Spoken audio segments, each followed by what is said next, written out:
for the link. I don't know if the link's going to be the same or if it changed.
All right, good afternoon, good evening, good morning, everyone. Just checking that our stream's back on because we had some technical difficulties just before. We had to reset. Just waiting. I do hear you on the stream. Okay, we're good. We're good. All right, and we are joined by Dave and Jojo, just like we were last week. All right, just checking the chat, making sure we are good with that. Oh, I have to refresh the chat myself, I think. Okay. Wait for everyone to come back in. Move me chat to the side. Yeah. Cool. Is sound all good with the voice and everything? You can hear me, you can hear Dave say hi. Hi. Jojo say hi. Hello. All right. Cool. Everyone back in chat? Are we good?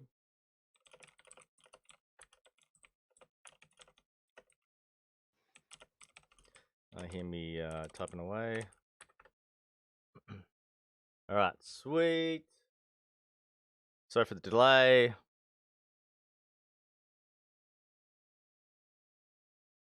All right. We'll just reshare that link again in the Telegram and stuff. It should be the same link, right, guys? Yeah, Yeah. it is. Yep. Be sure to hit that like and subscribe button. Alrighty. Okay. Let's kick this off. Now, we'll probably do a face cam next time. I know some people are asking for a face cam. But today is not a good day for a face cam. So we'll do that next time when I've had some sleep.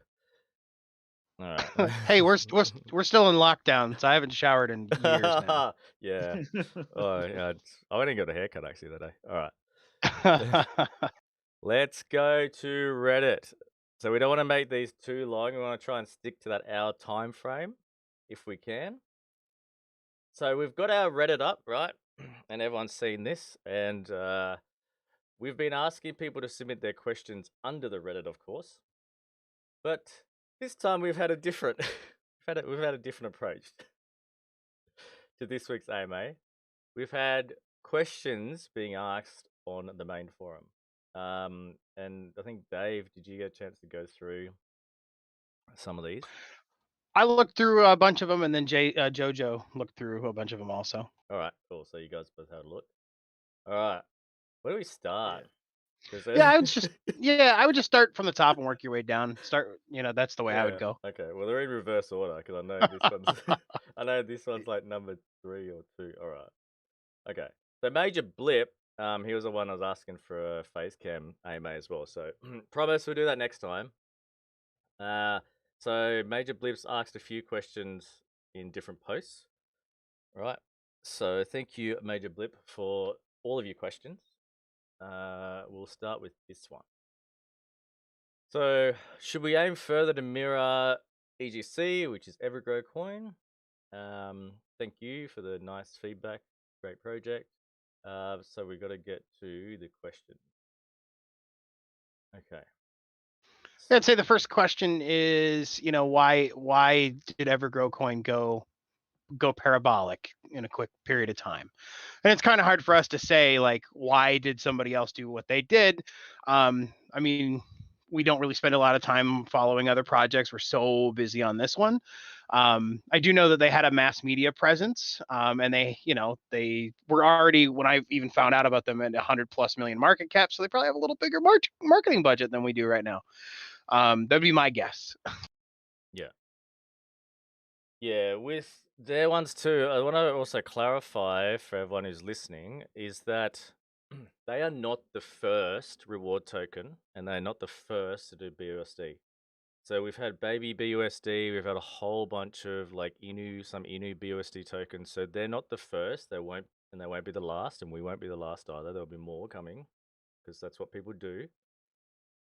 They are probably the first to go so parabolic, like to get to that large market cap out of the previous reward tokens. And it's understandable to get compared to them, like you said, because they're so huge. It's hard to really comment without obviously sounding negative towards the other token, because we don't really want to. We want to have healthy competition, right? But we don't really want to say like they're crap, we're good, that sort of stuff. All I can say from my point of view, like in comparison to them, in particular, is that we are focusing a lot on what we're developing, and I think we definitely have a better track record of keeping our promises.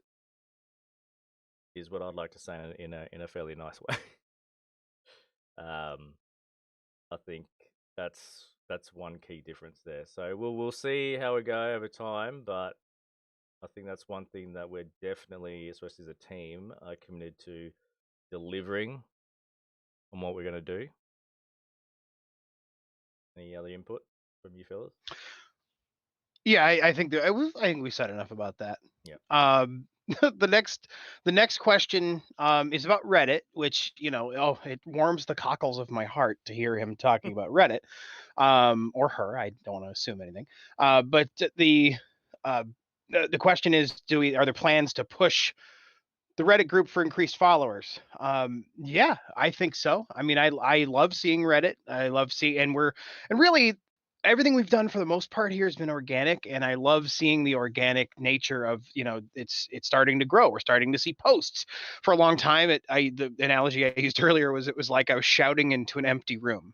I was posting on Reddit for daily for a while there, and then it was like, yeah, okay, maybe every couple days, because absolutely. So for sure, and we recognize that Reddit is a great social platform, and that's why we put the effort in to build out the framework, the bones of a Reddit presence.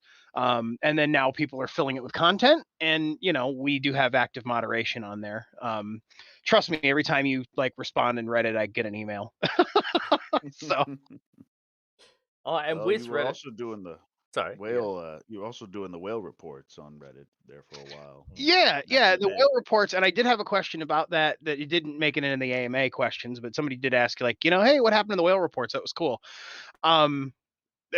We got on watcher.guru, and they have really great comprehensive whale watching. That's kind of their claim to fame. And it just seemed kind of duplicative, because I was spending hours every day doing those whale reports, and it's like, they have like an algorithm that does that for me, and then I could spend more time answering questions in the chat and stuff like that. So yeah, and that's it. They've got the APIs and everything connected too, so it's just it's all automated. Saves you time. One less thing you have to do.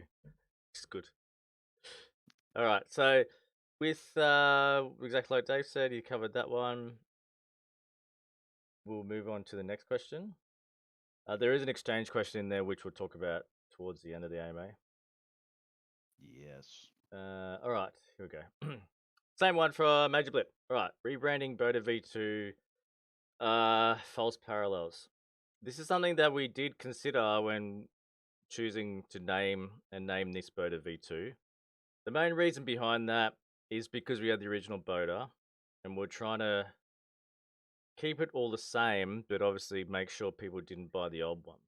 And so by default adding the V2 on the end, which is what a lot of other tokens have done when they've upgraded, like V2, even some have gone to V3. They've added that in there. Those tokens who've upgraded to different smart contracts and not done that have had much bigger headaches, because as you can understand, there's a confusion there. Changing the name of the Reddit. I don't know if we can do that, can we? I know it's going to screw up a lot of our links. Yeah, so we can't change the name of the Reddit, right? I mean, you can. Yeah, it's set. We can set up a new one, right, under a different name and all that, and then migrate all the links over, and then get reset up all the structure and stuff like that. I personally think from an SEO perspective, because that's how I think as the the communications marketing guy. I think from an SEO perspective, we're better off leaving the BODA coin as it is. And yes, I know we're a token, not a coin. Thank you. But yeah, it is what it is, right? I didn't set it up, and I just so I personally think, just from an SEO perspective, we stay where we're at, because every time you post something on Reddit, it does ping Google, and then when somebody's searching for BODA V2, Reddits are going to show up in those results over time. And I think that if anybody knows anything about SEO, it takes about 6 months from when you start putting stuff on Google for it to really saturate. 3 to 6 months depending. So at this point, if we were to change, well, we started the BODA subreddit. I didn't start it, but somebody started it back in April. So guess how many months it's been since April? Anybody? And now we're starting to show up in the Google results, right? Yeah. So probably better to just leave it, but it's a great suggestion. I love it. I wish we could, but and we can, but I think it's a better. There's a number of reasons not to. But and then in terms of the new logo, Billy. Well, that's something that we've had a lot of people. They're on two sides of the fence. So some people love it and some people hate it. And we've put out stuff for press releases, we've put out all the market stuff already, so trying to change it even now would confuse people if they saw articles and things in the media with our current logo, and then obviously came to our website and there's a different logo, so that's going to confuse people. So that's on the shelf for now in terms of changing the logo. I don't think it's that bad, to be honest. Like, it's different. I honestly think it's a very cool, like, 50s space punk thing. Like, it looks like something you would see on the side of a billboard in like Fallout New Vegas or something like that. Personally, that's how I feel about it. But I think it's cool. It goes with the space theme, in my opinion. But yeah, at some point in the future, we'll go through a rebrand, because that's you got to do that, But I don't think now's the time. I think the team should be focused more on other stuff right now. Yeah. Yes, we've got other priorities, I think. That's just all cosmetic stuff as well, like you said, and we can just change it. Like, we can change it whenever. So I think focusing more on the development side of things is definitely more important at the moment, which is what we are focusing on. Well, and not only that, but changing all of those logos and all of those repositories is going to cost money. I believe all of that has a fee associated with it as well. Yes. Yeah, and that's the thing that we just got to... Yeah, it's a whole back-end process, which obviously no one else really wants to hear about. But yes, there's all that sort of stuff as well. So the next question... Oh, hang on. No, that's a... No, this is just some love. That's some love. Yeah, we love... Nice. We love the love. All right, here we go. All right, another one from Major Blip. Okay, so I think this is his first question. Exchanges. Oh yeah, so we're gonna go about this at the end. Just quickly touching on SafeMoon Exchange. We need to dig more into this. It depends if SafeMoon is just a mirror of something like Pancakeswap, or if they are actually trying to do their hybrid DEX / central exchange kind of doobie whacker thing. So that's a wait and see on that one. Right, we've got a question from BizCappy. All right, which is better, FegX or Pancakeswap? Right now, FegX is really good for the auto slippage, and it seems to work a lot faster than Pancakeswap. But you can only buy with BNB on FegX, whereas on Pancakeswap you can pretty much buy with any tokens because it swaps itself in the back end automatically. we have more liquidity on Pancakeswap because that's where we started. So that's where majority of our liquidity is, where we could only put up a small amount of liquidity on FegX. So in terms of doing big buys and things like that, you might get a bit of a price impact sort of thing on FegX. It doesn't mean you can't buy heaps. It just means you have to do it in smaller chunks. So that's the difference there. But the more people start buying on FegX, the more that liquidity pool will start to fill up as well. So over time, that'll start to grow anyway. You guys got any other opinions, comments on this one? I just like how easy FegX is to buy on. That auto slippage is a very nice feature. Mm-hmm. Yeah, I mean, there's good to both. I mean, like Pancakeswap, you're gonna have a slightly lower price impact just because there's more liquidity there for now. Emphasis on for now. But it's kind of 6 of one, half dozen of the other. One thing about Feg is that, and I've spoken to Dev a few times, is that they're doing a lot of things. Like they're building the API portal. They're getting it. They're pushing to get it on CoinGecko and CoinMarketCap. So when you go there and you see the markets, right now you just see Pancakeswap, but they're trying to do it so the API will show up on there. So then all the prices and the trade volume and everything will show up there as well. So they're working on that. They're not 100% sure on the PooCoin API integration, but they're hoping that, again, with the CG CMC API integration, that they'll be able to get the PooCoin one as well. They've got their own chart, though, which is what they're primarily running off their prices and trade volume off, is their own price chart. What else? Also, they've announced they're doing a whole huge, like, massive thing. I think they're trying to get it done by the end of this year, but they're trying to integrate fiat pay systems for crypto. So basically trying to, buy and sell crypto on their exchange for fiat. And I'm not 100% certain, but it would be cool if there was that capability for people to do that with BODA as well.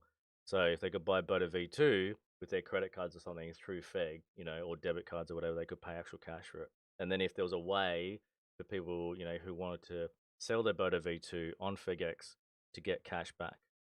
But again, we don't know the full details on that, but that's all I know that they're working on as well, which is pretty cool. All right. Next question. When burn? So we are going to cover this whole buyback and burn thing because a lot of people have been asking about that. So we will cover this in a minute. Now what have we got? Any other questions? Yes. The buy-in? Yes, the 3 billion buy-in, which I believe is another thing we were going to talk about. Yes. It's on the discussion table. We might as well discuss it now. So this is we can change this, and we've said this from the beginning when we launched V2. I think even before we launched V2. This would be a community decision. We set it at 3 billion, obviously at the beginning, because the price was extremely low, and that was a reasonable number.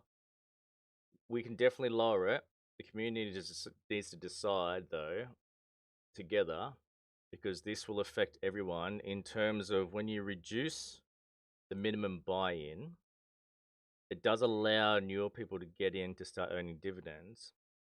But the offset on that is that then you have to share more of your rewards with those who have lower holdings. So it's a bit of a compromise there.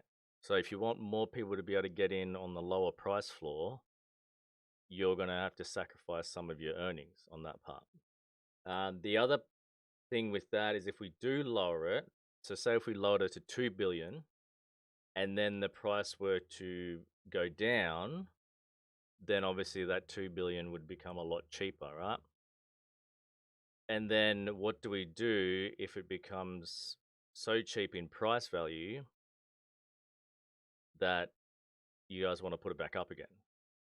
And so that's another thing to think about as well. So how far do you sort of lower it and then keep it there for, and then at what point do you decide you want to put it up again? Or same question again, though, if our price keeps going up, when do we change it again?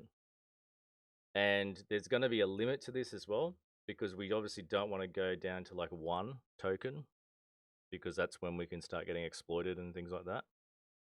So we just got to, keep it at that. So we will have this discussion as a community vote. But yes, I totally understand that the 3 billion buy-in is starting to get a bit more expensive for people to get in on. Yeah, there's a question in the chat about this. Why not make it a fixed USD amount buy-in? Yeah, we can't because we're not paired with a fiat currency.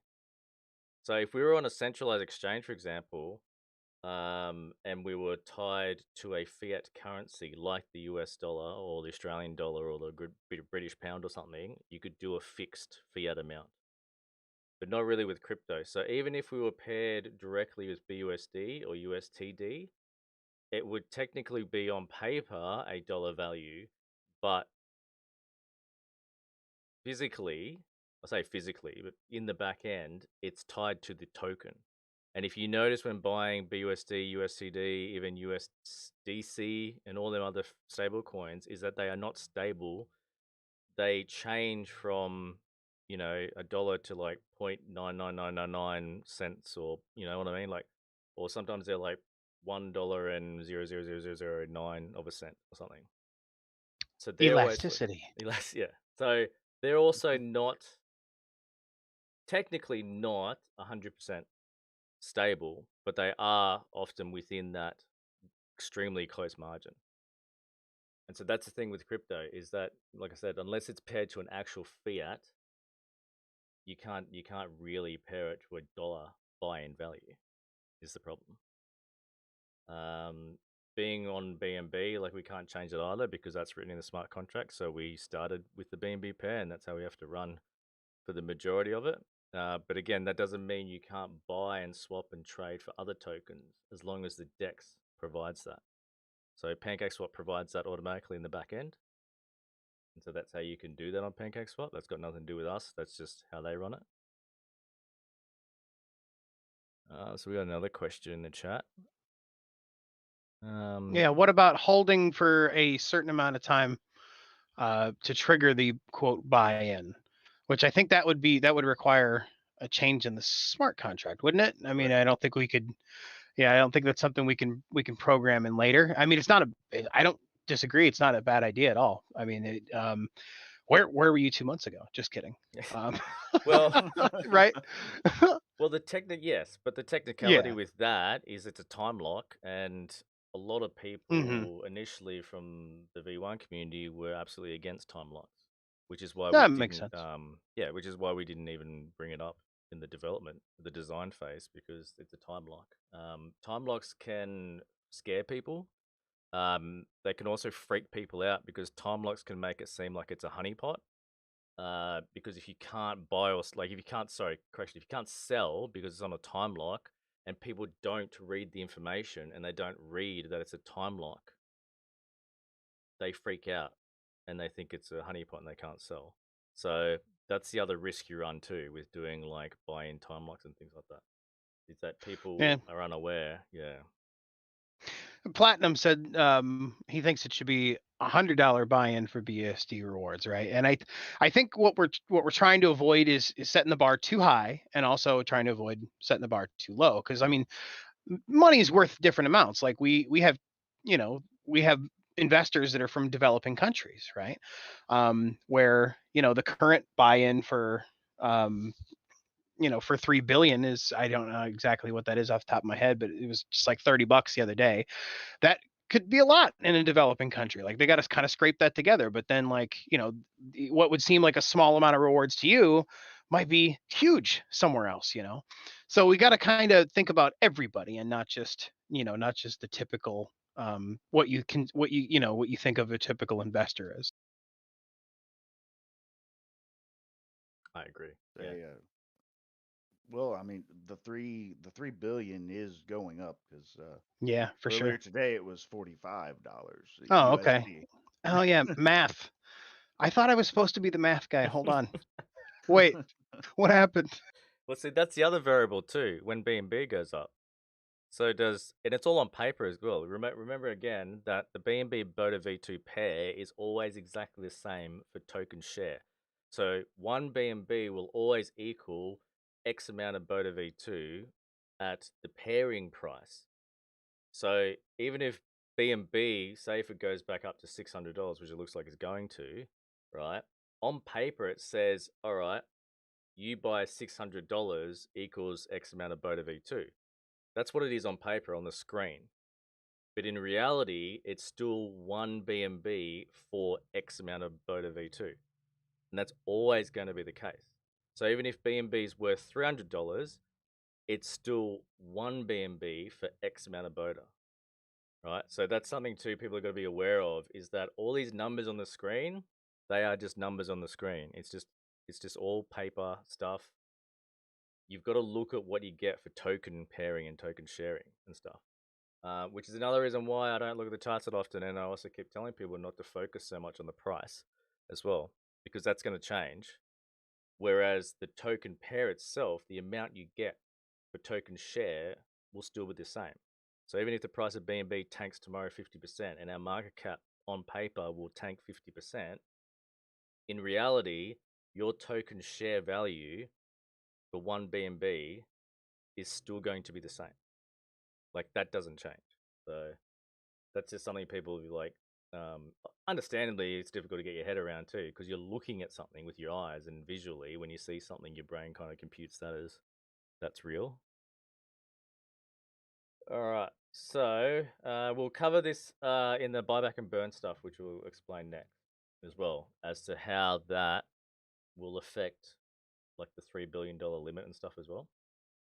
Do we have any other questions? I don't think we did. Yeah, there was a couple that came up in the chat, and I'm going to go back through and make sure I got them. Let's see. Sorry, I'm scrolling through now. Got a lot of comments. Not used to all this. Interested in what exchanges we might target. We're going to talk about that in a little bit. And can we expect a future consolidation to make pairing easier? Is the next question. Okay. Not too sure what that means though. To make pairing easier. Well, I think a consolidation, they might be referring to like what there's some tokens that are, like they have trillions and now they're going to have billions instead. Like they're going down 1000x or something like that. Like the value is staying exactly the same, but when they switch from like V2, V1 to V2, I think SafeMoon is doing this, but don't quote me on that. I'm not a SafeMoon dude. Oh, but yeah. Yeah, like they're consolidating, and that makes it easier to pair with other currencies that have like the 9 decimal versus 18 decimals. Yeah, well, that's what's happening with the burns. So yeah, that'll be covered in the burn question. Reducing supply is part of the burn. So if that's what that person means, I don't know who asked the question, but if that's what they mean by consolidation. Yeah, we can't pair with Bitcoin right now is the call out. No, we can. No, you can. You can pair with Bitcoin. We could even literally launch a wrapped Bitcoin liquidity. You can launch any liquidity, to be honest. Yeah, it's not like I said, it's token pair, so it's not about too many decimals or how big the thing is, which we'll cover. Yeah. Anyway. Right. And then one other question was when marketing. No, I'm sorry. Let me see what the phrase was. Just a second here. Any marketing plan? Question mark. We only laugh. We only laugh because we're doing we're marketing like constantly. It's just there's a lot of background radiation that happens to make this kind of thing happen. I mean, if you go to PooCoin and refresh 15 times, you'll see it. Oh yeah, and there's that little thing. Yeah, that whole thing. There's a thing called a billboard in New York City with look at all these people. Yeah. So that's our recent marketing campaign. Here's a video of it. So this is from a live street cam. Why won't it open? There we go. This is from a live street cam. So obviously not the best quality, best image, but we've got photographer's been on the ground and he's taken a few good photos. So we'll release those. We will drip feed the fresh on the street content photos out. We don't want to get everyone too excited, too hyped up. But yes, very, very exciting. So like, look at this. Like, this is just nuts. I mean, they should all be looking up here, but they're not. But look look at these, like, this is McDonald's, right? So you got McDonald's here. I was going to say Macca's because that's what we say. So you got McDonald's, you got Forever 21. So we're also targeting that demographic, right? So the younger demographic. McDonald's as well. Like, you know, I mean, people of any age go to McDonald's, but you've just got all this here. So it's a nice spot, right? You just got all this traffic. You've got Halloween too, which was actually like, it wasn't even, I didn't even think of Halloween because in Australia we don't really do that as a big deal. But you've got the Halloween stuff going on here now. I think there's a Christmas stuff too, right? It looks like Christmas trees. But yeah, you've just got a lot of stuff going on. So I think we unintentionally, but we picked a decent weekend to do it, I think. What else have we been doing? So we've got an NFT giveaway, which is so the giveaway time is now finished. I will have to I've manually already collected the wallet numbers, and then I just need to go through them and just make sure like they're not ours or anything or whatever. And then I've got to manually send. I got to manually send everyone the NFTs. So please just be patient with that. I should get that done by probably tomorrow, to be honest. Oh yeah, so FegX apparently got a billboard there as well. So yeah, we've got all that sort of stuff. What else we do? We do like the Facebook marketing, PooCoin ads. People have been seeing the PooCoin ad stuff. So we've got a lot of stuff that we've been doing, and we're still doing. And that's something with marketing as well. People keep asking that, which is understandable, but marketing doesn't stop. It's not like we just go, all right, let's just do a massive like shotgun blast marketing campaign and then do nothing for like 6 months. You know, that's not what we're doing. I mean, that would be nice. I could get some time to just right. sit around, maybe watch some Netflix. I haven't seen Squid Game yet because of this token. Not saying anything, but saying it. Gotta find some time, bro. All right, okay. So that's our questions done. Thank you for those who submitted their questions.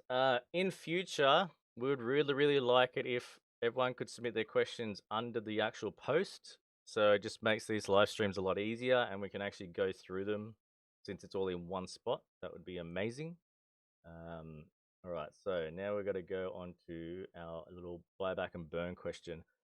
Don't judge me on this little diagram, okay? I'm not very good at diagrams. I'm not very artistic in that way. So let's go through the buyback and burn. And I've had a lot of people ask this in the Telegram in the last week, and we've had community members who want it explained in a more simple way. And that's not to insult anyone's intelligence. It's that, you know, understandably, those who are very, very new to crypto and don't understand how everything works and don't, you know, have the knowledge that we do for so many years, they don't quite get it.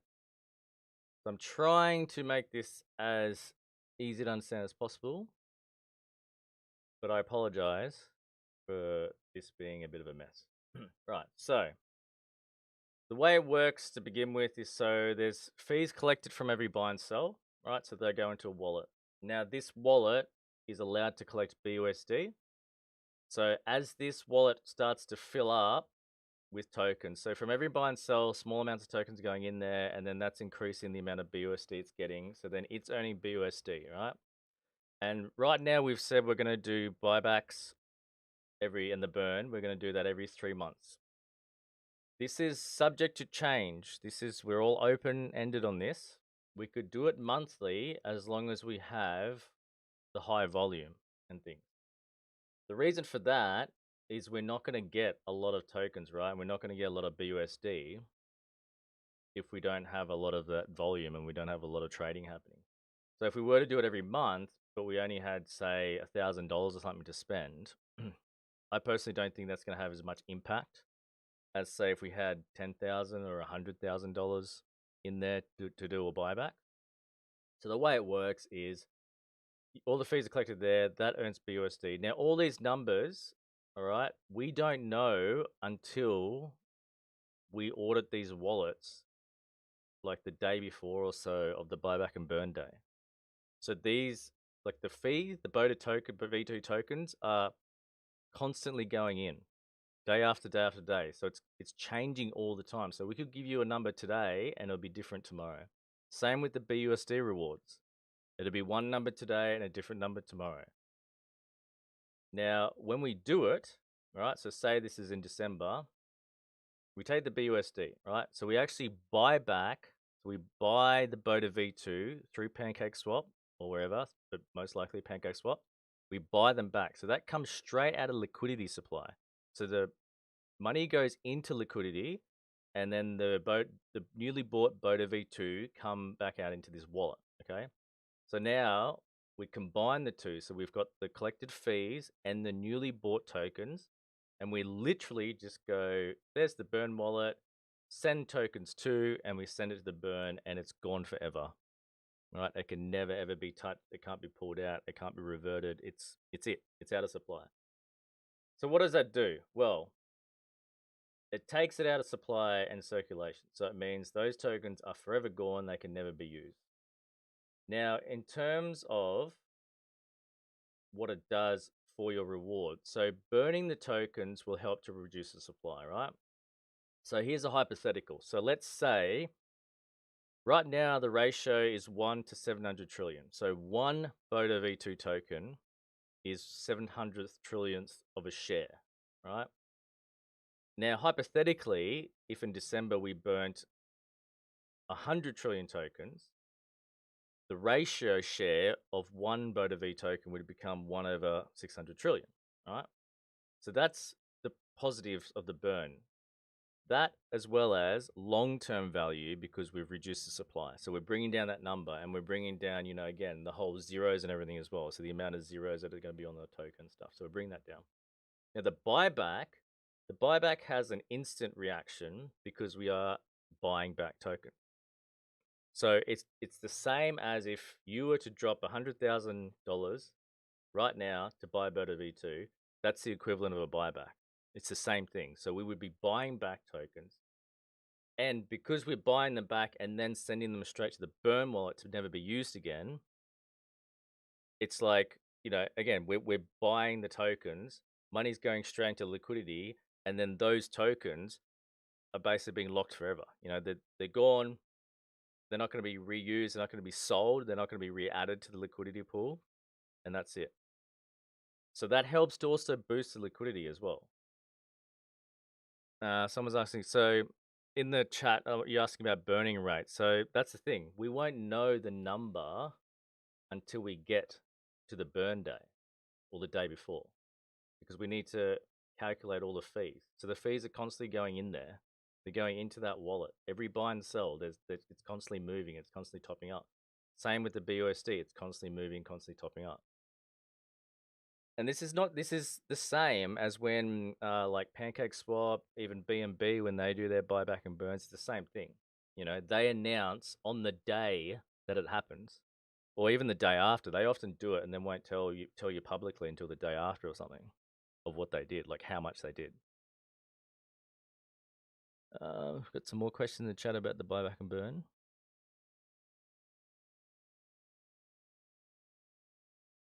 You guys still there? Yeah, we're still here. Yeah. I was saying, is there any other questions? Just one question about which wallet address collects the token. So technically it goes into our marketing wallet, and then we have to manually push it out. So that's the technicality of that. We're trying not to push it into one wallet because it'll get huge. So we've spread it across, at the moment, spread across 2 wallets at the moment. We're not trying to hide it or, not be transparent about it. Obviously, you can dig around and find out yourself. The biggest problem with this sort of stuff is people trying to get ahead and take advantage of it. So we also don't want to have a manipulation scenario where people can guess how much is going to get bought in, right? And so, or sorry, not guess, actually know what's going to get bought in. And so they buy in. We then do the buyback, which will push the price up. They then dump and cash out from all the money that we've just put in to do the buyback, which is to benefit the overall community and the token value. It's not there to be manipulated for one person to milk a bit of cash off, right? And so that's one thing I'm very strict on is, I'm really against people who want to take advantage of other people. And and I'm not just talking about us as a team or, as developers, this is everyone's money. Like, you've all put in money to it. Like, you've all put in money on this. So every single one of you, if you put in $10 or $1,000 or $10,000, doesn't matter, right? So just imagine if one person is sitting there going, "Oh, all right, burn's happening tomorrow, buyback's happening tomorrow. Oh, well, I know they're going to exactly put in 10 grand. So I'm going to put in 10 grand, knowing that another 10 grand is going to get thrown on top, and then I'm going to cash out my 20 grand, right? Or something like that. So that's the sort of stuff I don't want to see happening. I know we can't prevent that. Like, people will dig around and they'll find it eventually and they'll do their own thing. But the less that we can allow that to happen, the better it's going to be overall, is what I'm saying. So I understand people will FUD this or whatever and say you're trying to hide stuff and you're being secretive or whatever, but there's reasons behind it, and it's for the greater good, to be honest. And that's one thing I'm always going to stick with. I don't care, honestly, if people have a problem with that. Trying to say we are trying to hide things and whatever, because if it means saving someone else from losing their entire investment value because I chose not to give someone like inside information, then so be it. Like, I'm just gonna always stick by that. That's me. And not most of it, everyone on our team has the same mindset as well, which is why we're all working together. We honestly wouldn't be working together if it wasn't the fact. So I think I covered that one. Yeah, I agree. And there's a question: how much does the creators know, and how can we know they won't sell constantly? Honestly, that is trust. That is pure trust, and I get it's a difficult thing to do. We do have control over the contract, and that's one thing that we'll talk about in a minute about the audit. But that's one thing that you have to trust people with, developers with, when there is an open-ended contract, right? We've been here for 6 months already working with V1. So we haven't done anything wrong. We haven't stolen anything. We haven't rugged the token or the previous V1. We haven't, run off with people's money and all that sort of stuff. So I like to think that kind of can show people, right, that, we mean what we say and we're honest people. But that all comes down to, again, time, trust. We can only show you. And I get it. Like, it's hard to trust me, especially in this like whole, bull cycle and the meme coin cycle where so much stuff is scammed and rugged people. Understandably, it's a difficult thing to trust people with that. But that's what what we can do is show people, right? Like, we can't we can cry not cry out, but shit, we can shout out, right? As many times as we want. Like, trust us, trust us, trust us, trust. But that doesn't mean shit, right? Excuse my French, but yeah. I said this in the last AMA, and I'll keep saying it over and over again. There was a period of time when we were swapping from V1 to V2, and all the V1 holders like trusted and sent all their tokens to a wallet controlled by Billy. If he wanted to take money, he could have just ran off with that right then, and that would have been it. But like, obviously he's not that kind of person, and this project is gonna be worth so much more. Already is worth so many more, thousands of times more than that amount, and it's just going to keep getting bigger and better. We're fully doxed. You can go to the website, see all of our pictures, see where we live. My picture is the same picture that's on LinkedIn. I mean, like, I'm a real person, but yeah, it's like Billy said, it's all going to be about just time and just understanding that we're giving real answers, and you can tell when somebody's full of shit, I think. I probably shouldn't swear. Sorry, guys. we're trying not you can to. tell when somebody's full of it, and when they're not. So Yeah. At least I think I can. We're trying to keep these clean too, because someone did say Yeah, that and we short. swore too. And sorry. Yeah, we did it too long, and we were It's all my swearing too fault. much and carrying on too much last time. I blame me personally. They're gonna Right. take us off YouTube Kids, guys. I'm out of the band. Oh, we're gonna flag that anyway. It turned off. All right, so hope that kind of covers the buyback and burn stuff. I know it's not the best diagram. I'm trying to make it as simple as possible. It's not a simple concept, but hopefully I made it as simple as possible. But always just hit us up, ask us. We can do other AMAs to try and cover it again. We are working on, so we're trying to do tutorial videos and things as well, and get other, professional sort of whiteboard style videos done to explain this. That all takes time to make, so it is coming. Hopefully we can do that. Now, I just saw something about a governance token. Yes, we are in the works of building that one, which is going to be our next discussion. Just quickly. Oh, yeah, Certik. It's related to the Certik thing. So we'll quickly cover that. Let's go Certik. No, actually, let's just 1 second quickly bounce back to the NFT. So it's on Babylon's, all right? So you guys have already seen it. The link's all out there on Twitter. So thanks, Tino. Tino's our guy. He's Martin in the Telegram who's made this for us. So we've got our 50 still there. So you'll be able to keep track of it, see where it's all gone.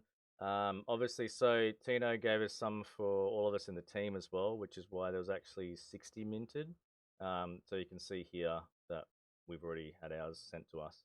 So that's why the team members are also not included in the drop, because we've already got ours. So there's 50 there, and I'll go through it. And I have to manually transfer to everybody. So it's all there. It's all public knowledge. Yes, and I think I just gave away that you can find our team wallet now. So there you go. Not that we're trying to hide it. It's just, yeah, it's there. Alrighty. We got questions in the chat. What do we got? Can it be set up to have random buyback day so it won't be predicted by anyone? I was just typing an answer that's part of the reason why we're not giving a specific date, just saying 3 months. Yeah. Some people will keep saying 22nd December, which is probably close enough. But again, we said that on a prior AMA because that was 3 months from when we launched, right? Yeah. But yeah. Launch date for V2 was 22nd of September, but V1 was launched way back in April 29th, I think it was. But yes, V2 is only 4 weeks old, or just over 4 weeks. All right. Okay. So are we utilizing celebrities for viral marketing? I'm just trying to get all the questions in. Yeah, we've already had that David. I think his last name. He played Champ and Anchorman. We already had him do a video for us for BODA, and it's still actually relevant because he just speaks about BODA token, and then our website's on the video, so it's still relevant. So we've had him do a video.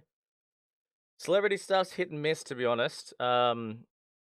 It also depends on the demographic. Like Soldier Boy has been paid a lot of money from different tokens. I know of one particular token that paid him a lot of money for like a 10-second video, and it did nothing for them. It was just kind of wasting money, to be honest. It was pouring it down the drain. So it just varies, to be honest. It just varies with that whole celebrity marketing stuff. But I understand the hype behind it. We just got to find the right people and the right demographic. YouTubers like Mr. Beast and stuff, their reputation's already in the ground because of other tokens that they promoted and turned out to be scams. So it's a tricky market, to be honest. All right. So, Certik, we got on the page. Feel free to keep visiting the link to and just pressing secure. You can do that every day. All right. So it is under progress. Now, people keep asking, when's the audit? And obviously, it has been a while. I think it's been like 4 weeks since 3 weeks. 3 weeks, I think, since we got this up. Does it have a date on here? No. But anyway. Right, so we have had the assessment back. So the way it works is their audit engineers go through the whole thing. They go through the whole code top to bottom. So they've given us a preliminary report back of saying, here's the things that we found. Here's some suggestions of how you could fix things. Now, one of the suggestions is, because we're flagged as expected, we're flagged for centralization risk because we're an open contract. Now, we have to be an open contract so we can build things with the token. Otherwise, if we have a locked contract, we can't do anything. Now, they assess things off the crypto fundamentals of decentralization. So because we don't fit the decentralization box of being a completely renounced contract, right? That functions can't be turned on and off and things like that. So we have a centralization risk flag. Now, to help deal with that, they've suggested building a governance token, which is what we're doing. So we're in the stages of building our own governance token, which would tie into the yield farming as well. So the governance token will allow the community more decentralized control, where the governance token will be you'll hold a certain amount of the token. Similar to if anyone's familiar with Uniswap or other governance DAO tokens, where you don't have to spend the token, or at least with stuff like Uniswap, you don't. But you just hold a certain amount of tokens, and then when protocol votes come up on the website or on the portal, so it's going to be on our app website anyway, but a portal, you can then vote. So it's kind of like shareholding stock voting as well. So it works in a similar way. So when we do protocol changes, we'll put that up, and then everyone gets to vote. And that's adding more of that whole decentralized control element. But that needs to tie in again with our existing token. So we're having to build another token basically for that. So that's what's holding us up. There's some other things in there that a lot of it's informational and discussional stuff. They picked up one typo which has zero effect on the smart contract, but this is how thorough they are. This is why they're so expensive and why they are such a big company. Is because they're extremely thorough. So they've picked up like one typo. So that's been flagged as the informational error.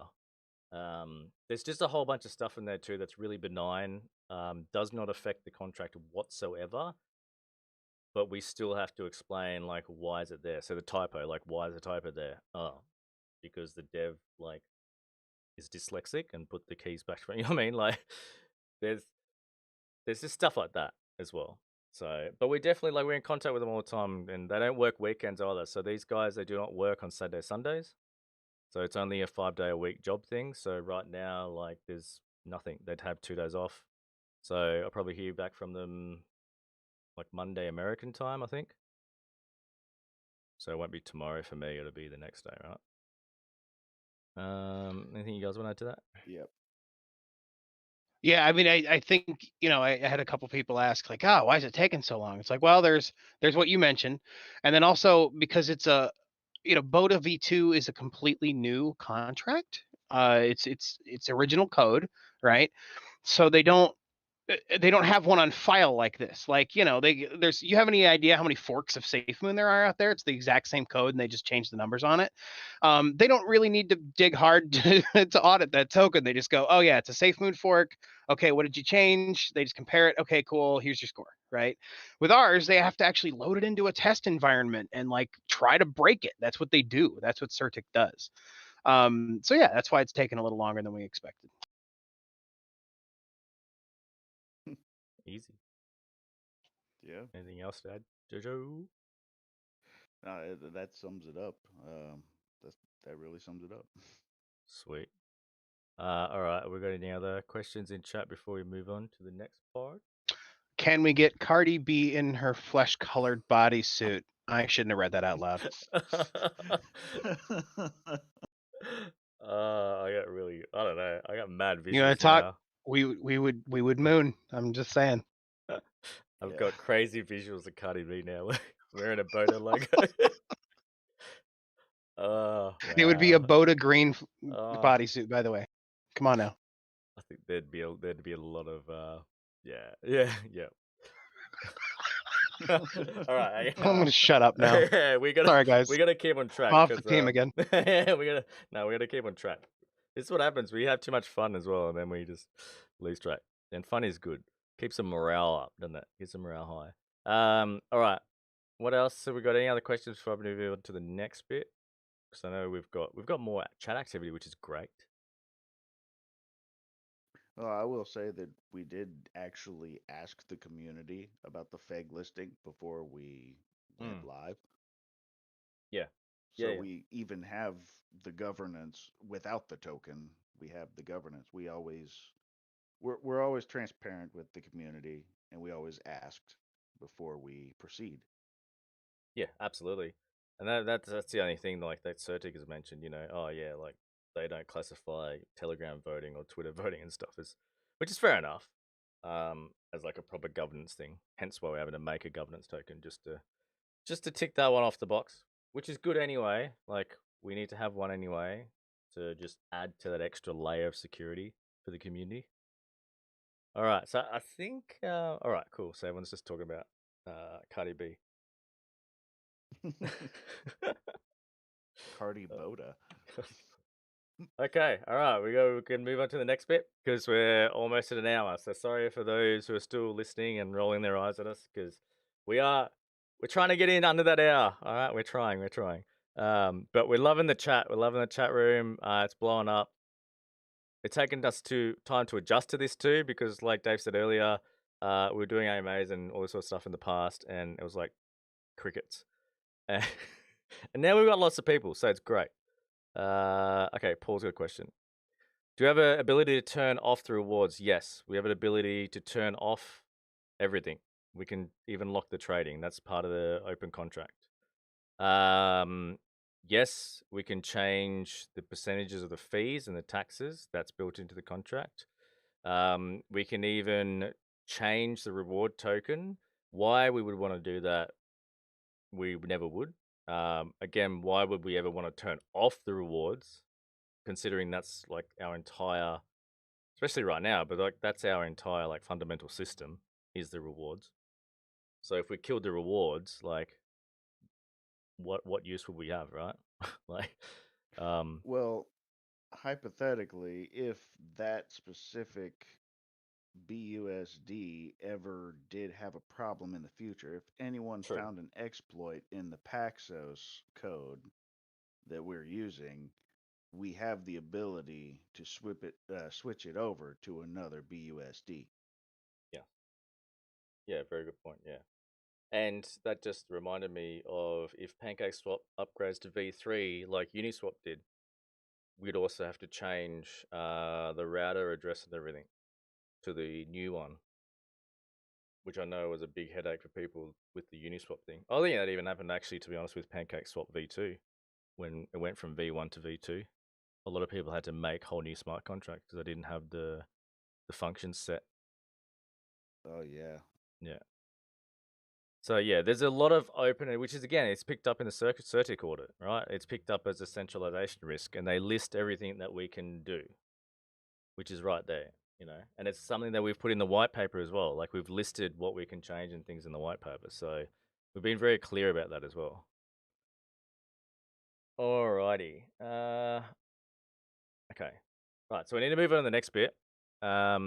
I'll probably jump in on Telegram after this as well. Just have like voice chats. If people have more direct questions or if we just want to hang out and chill. It's a Sunday here and I'm just kind of having a chill day anyway. Okay. So we want to talk about. Have we covered everything so far? I think we have. I think so. All right. Yeah. So saving the best for last.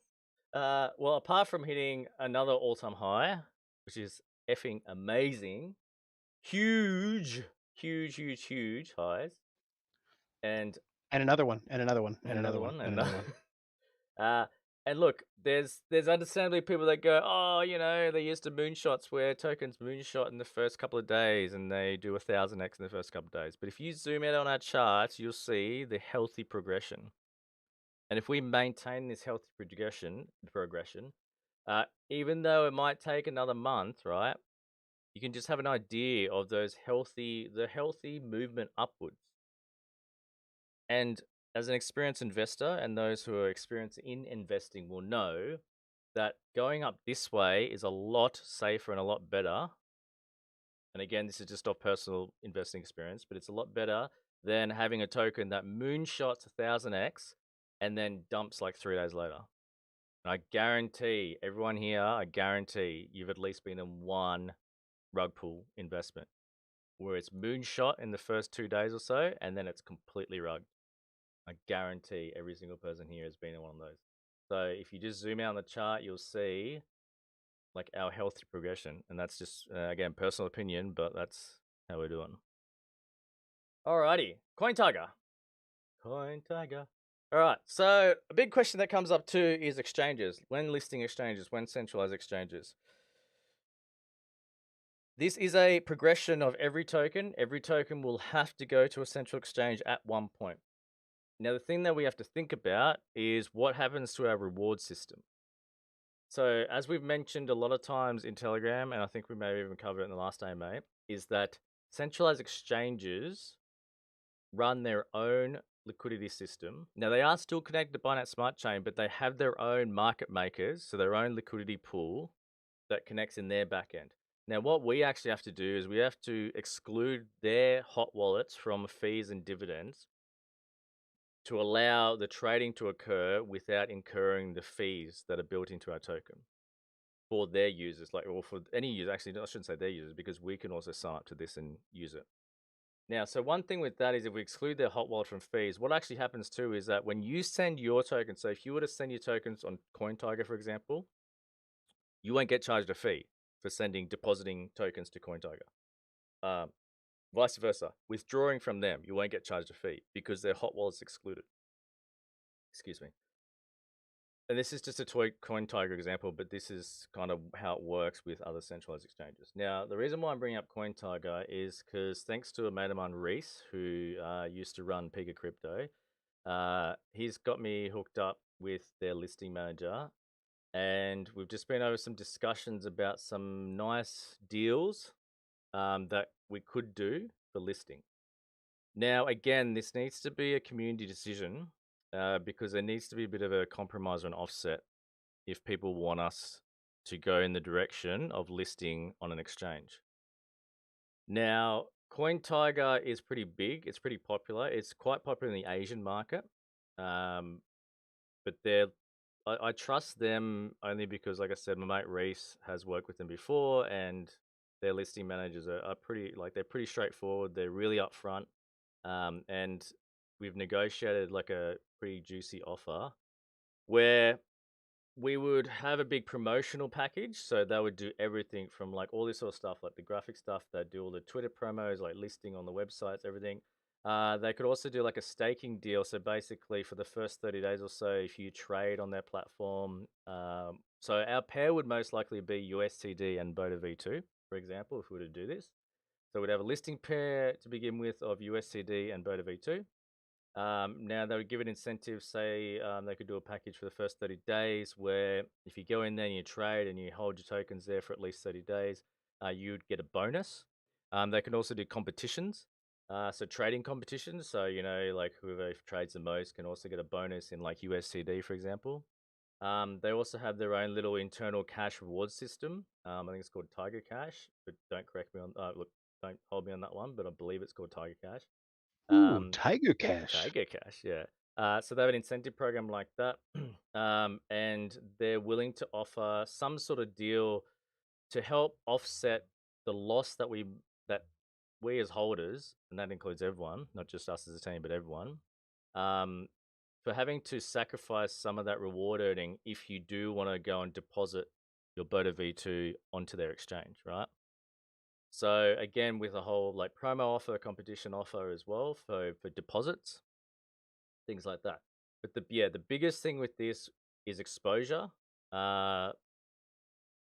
It's connected to Binance Smart Chain, so all the wallets are as well. So the holders would come straight in on BSC scan. So our holders, they will go up as well. Bear in mind though, if you do, like if we got on CoinTiger and you do trade on CoinTiger, then your tokens are with them in their hot wallets until you withdraw it into your private wallet.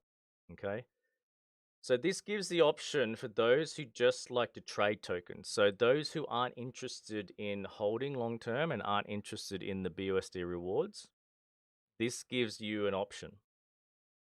And like I said earlier, we will end up having to list on a centralized exchange anyway in the future.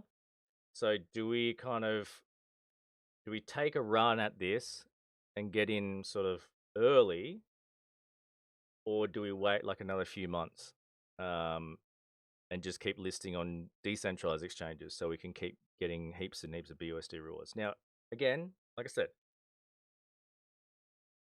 there's an offset of you'll lose the option to get rewards whilst on the exchange.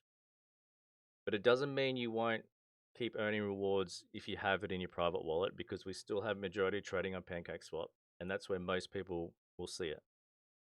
But there's the option there to go on a centralized exchange. And, obviously the other offset too is if you are a current holder and you see that there's a lot of activity going on in CoinTiger, and it's up to you, again, it's your choice, but if you decide to send yours over there to sell it for some USTD or something, right, and do it over there, you could possibly do that.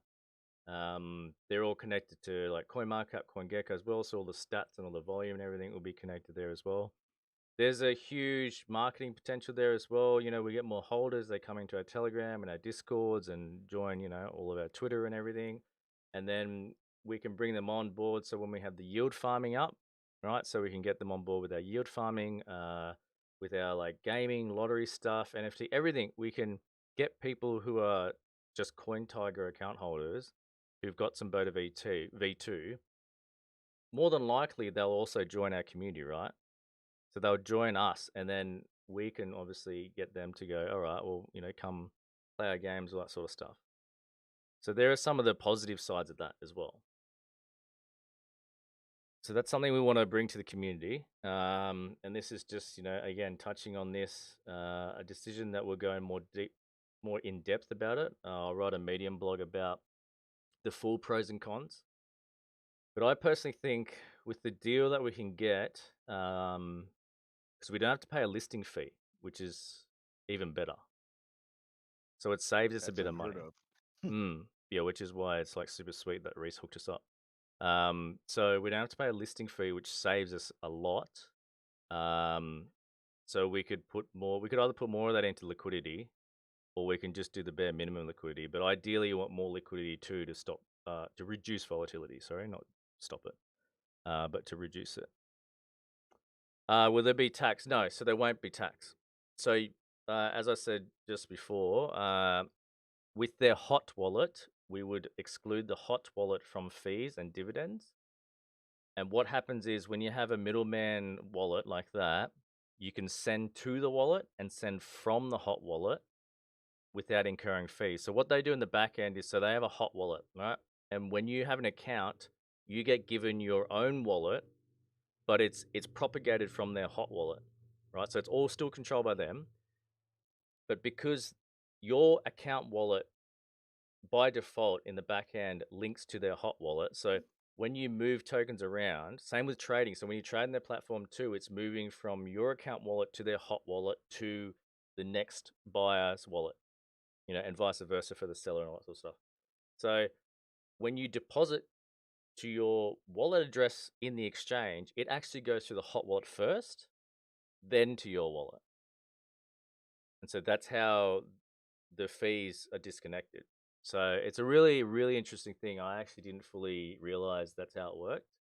I thought there'd have to be some sort of bot or something in between fixing the fees or something like really painful like that. But it's actually really, really clear cut. We just exclude them from fees, and it's just straight in, straight out. Couple questions about it in the chat. Let's see, just make sure I captured here.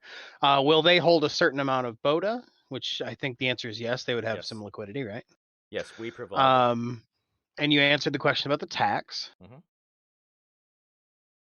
I think that's it for that one. My question is, I mean, because the big question is going to be, what are the upsides? What are the downsides, right? I mean, the upsides, as you mentioned, are more holders, more exposure, that sort of thing. What are the downsides? So I think System Critical just asked something. So about the wallets from the private wallets, were the reflections? No. So no rewards will go to the exchange wallets or anyone else's wallets that are controlled by the exchange. So no rewards will go there at all. Technically, then those tokens on the exchange are out of reward circulation. So they're not out of token circulation, but they would be technically out of reward circulation. So technically, by still holding an amount of BODA V2 in your private wallets, your ratio reward pair would slightly increase. By how much would that increase? We wouldn't really know, like as a set specific number.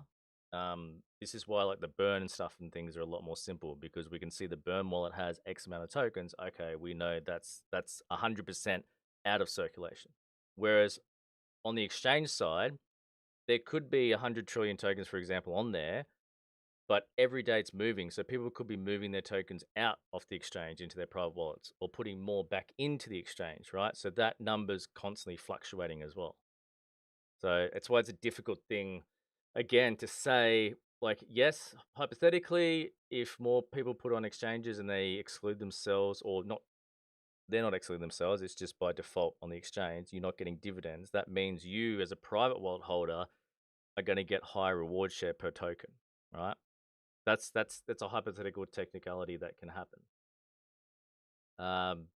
Again, the cons, downside is that all the volume that goes through exchange won't be funneled through Pancakeswap or any DEX router, which means we won't earn BUSD off that. So while we won't have the 200 and something thousand or 300 something $1,000 worth of liquidity that we do on Pancakeswap, we're not putting that on the exchange, obviously. But let's say we have $25,000 worth of liquidity on the exchange. Well, that's $25,000 worth of liquidity that's not going to be earning everyone BUSD. So if the exchange is trading, say, 50,000 a day, well, that's $50,000 a day of volume that's not earning dividends. That's not giving everyone dividends, is what I should say, because there is no tax. There's exchange fees, though. There are exchange fees that everyone has to be aware of, and you can read. I go on their website. I think it's going to be in their it'll be in their support fee structure. You can check out their fees. So they take a 0.15% taker fee and 0.08 for the maker. So I believe if you sell, you're the maker. If you buy, you're the taker. Pretty sure that's how it works. Or maybe I'm getting confused and it's the other way around.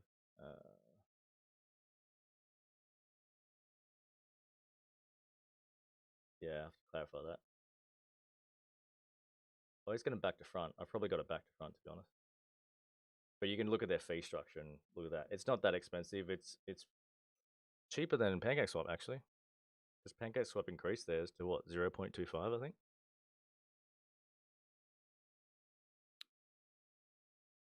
All right. So did we have any more questions on this topic? Obviously, we'll cover it again properly, like in a full detailed pros and cons analysis, and then go to everyone, what do you guys want to do? And girls, what's everyone want to do? But we just thought we'd bring this up because this is it's a pretty big deal. And again, we've had a lot of people wanting an exchange listing.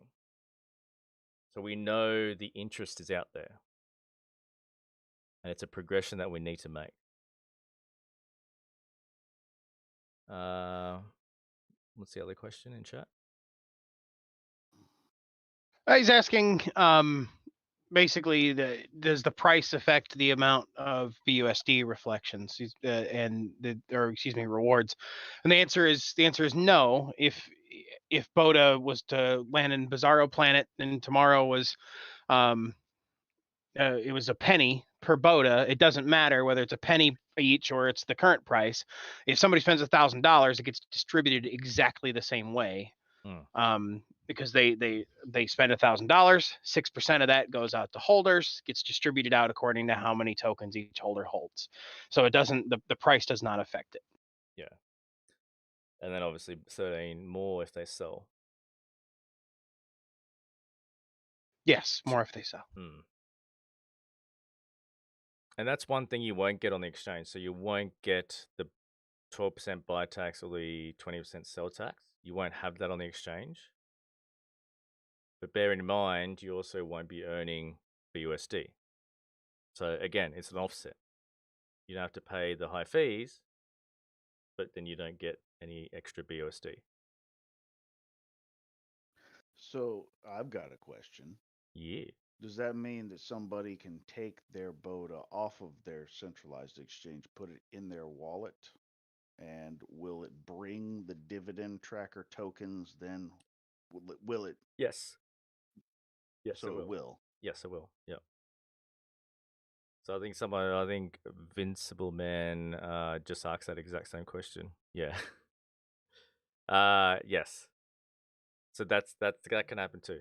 Yes. So someone could buy it on Pancakeswap, then move it to the exchange to sell it, or vice versa.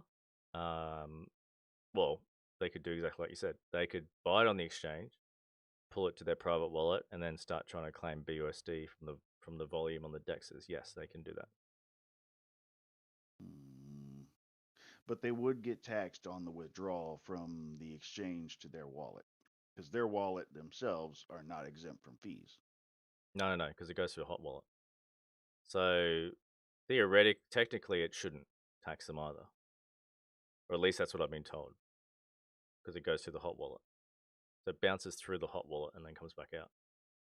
When they buy on CoinTiger, they pay a tax the same way as another holder would, though, right? No, they pay the market fee, which is 0.15%. Yeah. So we don't get any fees. The team, we don't even get fees to our team wallet or anything, like our marketing fund and all that sort of stuff. So that's the thing. Like the liquidity won't be there though. Like it won't be the same liquidity, right? So liquidity will be less on the exchange too. So if people do want to do massive buys and massive sells, then they're going to have to come back to Pancakeswap anyway. Up until a point where if CoinTiger's liquidity pool does get really, really huge, that's one thing. Like I think most people are accessing decentralized exchanges. Another thing too, I think it'll be region locked. Is another thing to consider. So it depends. I know Americans get locked out of a lot of exchanges. So this might not be something that Americans could possibly use. Maybe not. That's something I have to dig a little bit deeper into. But there's always different countries that do get excluded because of anti-money laundering and counterterrorism laws and things like that.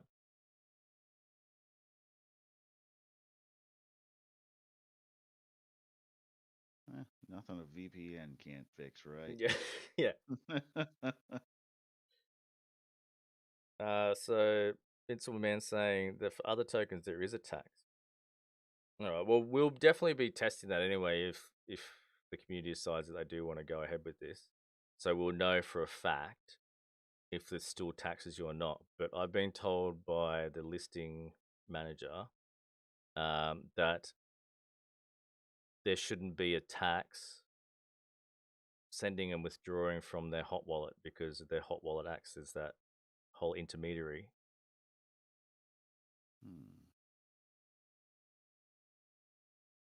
Yeah, so System Critical is saying yes. So yeah, exactly. The exchanges will exclude everything. They exclude all tokenomics that we have right now. So that's the thing. That's the thing that everyone has to consider. Is that you won't get BUSD. There won't be the fees and everything either. So we won't be getting like the fees for marketing funds and things like that, you know. But to me, I don't even care about that. To me, it's more the BUSD stuff that I personally care about. So essentially, the centralized exchange is going to enable feeless pump and dumps. Not really. They shouldn't. Not really. It's all traded on their exchange though too, right? So with the liquidity too, it's held for 1 year and then we can pull it out and get off the exchange and stuff if we're not happy. But we have to have it on there for at least a year. You can't control that, honestly, but like the pump and dump stuff also won't really affect the rest of us on the main private wallets and things. Won't really affect us. It'll just affect the price on their exchange. So, which will also be slightly like we will list it as the equal price to Pancakeswap price or to the DEX price. But there's nothing sort of potentially, changing, maybe slightly affecting the price by like a fraction. So it'd have an entirely different liquidity pool. Yeah. Which makes sense. Yeah. Yeah. Well, it's an automatic. Yeah, it's automatic. Not automatic. It's a market maker. That's a liquidity pool. So that's something to Yeah. consider again. So that's the thing. The biggest pros to this is huge exposure, right? Global exposure. Getting some sort of deal, like we're getting the deals and the packages, so you'll get some extra rewards and things by being on there, to start with. Doing other competitions and things, like I said, we're trying to get them to offset that initial loss, especially. So if you do move your tokens there, then you could get a share of, like I think there's some Tiger Cash thing, and then some other bonus competitions like staking rewards or something. So they'll put aside some USDD or something, and then they'll say, all right, like if you hold it for at least 30 days on the exchange, or if you trade for 30 days, it just depends on, like, we haven't obviously finalized any package deals, but something like that, where then you'd get a reward from the exchange. So we've been negotiating things like that, because the biggest thing is going to be losing a portion of that BUSD reward. And so a lot of that factors down to, as well, liquidity. So again, like I said, Pancakeswap liquidity is really, really high, and we definitely don't have the funds to match the Pancakeswap liquidity and throw it onto an exchange. So Pancakeswap will still be the main place to trade on.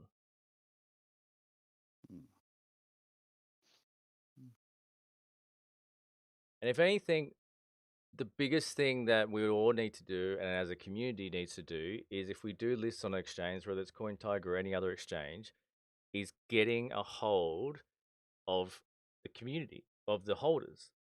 So getting those people that join our Telegram and join our Discords and join our, socials, is getting them educated on our token, and then getting them into, like I said, when we've got the yield farm stuff and the game stuff and the NFT stuff, and getting them on board with that. And so adding to that. And that's where we can make back a bit of our lost revenue and stuff as well. Is we can start to make a bit back, because all that has to work on decentralized exchanges anyway, and the decentralized system. Yield farming has to work through the MasterChef router on Pancakeswap, like all that sort of stuff. So all that sort of stuff has to work through your private wallets anyway. So people are going to have to get off the exchanges and start interacting with the DEX anyway. Vincent Man's asking a question. Sorry, we won't keep going too much longer. I just realized we're like an hour and 20 into this. So giving up a little bit BSG. Oh, yep. Is it possible to put some sort of tax?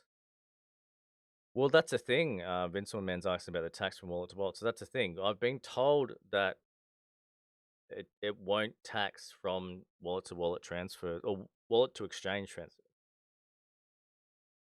But we won't know that until we test it to know 100%. But it's not part of their. So the part of the system is that we have to whitelist, which is whitelisting / removing the fees from their hot wallet. So we have to do that, because their hot wallet is what controls the internal transfers of their trading books. So when people buy and sell on their exchange, the hot wallet moves the funds around internally. So if their hot wallet's taxing, that means it's taxing internally the buy and sells in the exchange, which it can't, because their exchange is not a decentralized router.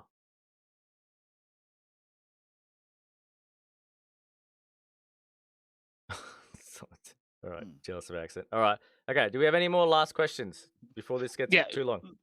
Yeah, one more question. It was how do we all meet? Oh, how do we all meet?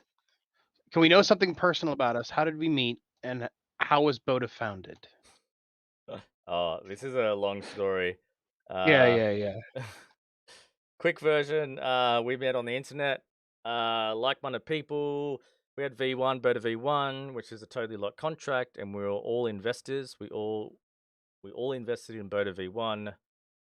None of us got paid or anything. Not that we're even getting paid much now, but there was no team wallets. There was no funds. There was nothing. And we just all went, hey, we want to do something cool and try and, work on a crypto project. And that's literally what brought us all together, because that's just what we want to do. And I think that's actually really cool that all of us are like that too, because it just I think one thing it shows too is that we're not focused on the greed side of things. We're not just focused on like how much money can we make and how quickly can we make it, so we can just like bugger off and leave everyone in the lurch.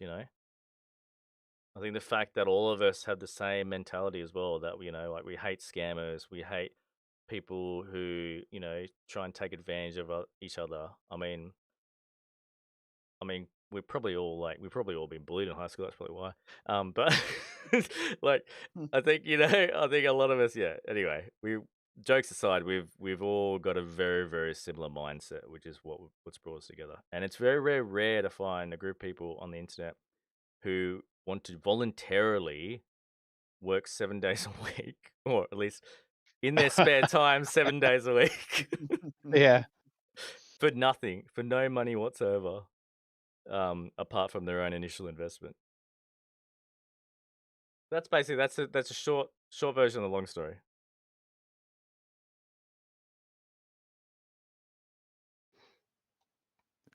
All right, so I think that's it. I'll jump on the Telegram anyway for some more like one-on-one questions. But yeah, we'll wrap it up there because we have gone a little bit over the 1 hour mark. So we'll just wrap it up there. And then obviously for those who are still here, who are still listening, thank you for sticking with us. If you've skipped through the timestamps and clips on the description, that's also cool. Hopefully you've caught the most important information. If you are still here, again, all this sort of stuff, the exchange stuff, we will go through in proper detail. I just want to quickly run it by everyone on an AMA. And what else? That's it. We've got exciting things coming. Billboard's out. Hit new all-time high. Again. Again. Again. Thank you again. I don't know. Breaking that BUSD. No, there was something. No, that's about it. Oh, yep. I am still working on the dev blog. I know I've been saying this for like the last 5 days. But I will do a proper dev blog also just to go about exactly what we're building. We are still building on converting the website to React Node so we can add the wallet connect. So you can just connect your wallet instead of having to paste it in there, and the rewards tracker. The manual claim button's coming. And we're also building the rewards calculation estimation dashboard. Again, because people keep comparing us to like EGC and HODL and stuff like that. So yes, a dashboard is coming. It's coming. It's just we're also trying to build the governance token, which is throwing a spanner in our works. So yes, sorry also for promising that we'd have this done by the end of October, because clearly we can't, because it's the 31st today.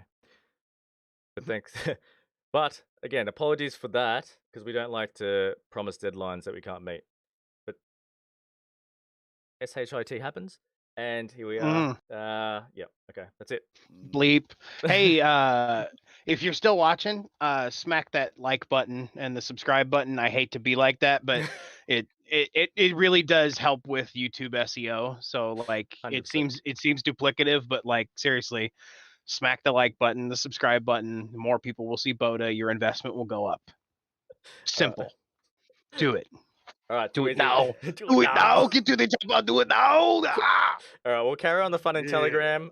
See you all there. Yeah. Thanks very much for listening. All right, see you next time. Bye. Thanks, guys.